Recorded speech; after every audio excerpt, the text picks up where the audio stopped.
Okay, I'm here with Tina and Brianna. And Carrie. From Missouri Mentors, and you're from Lynn Creek, and you're here kind of Just volunteering. We came up to bring some water up and see if we can help anybody out in the area. and you Volunteer days, certain days a week, and we figured today was our volunteer day. Let's go out and help. Wow, that's such a blessing. And now, do you do this all the time, a different day? We do volunteer days every week. Most of the time Mondays and Thursdays, and today we opted just to come up here and help out. We got a bunch of cases of water, came up here with a cooler and started passing out water, and then stopped to help. Now, do you have any connection here to this community as far as any? This is my brother-in-law's house. This house, Carrie Oh, works wow. with us, and this is her sister-in-law and brother-in-law's house. Oh wow. Now, is everybody okay in your family? Yeah, everybody's good.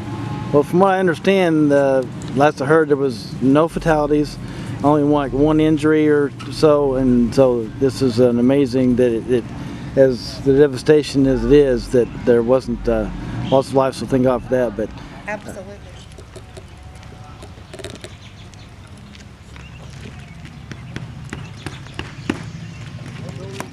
They're trying to tarp right now, Jen. David's here trying to tarp them. They're going to destroy if they don't tarp it.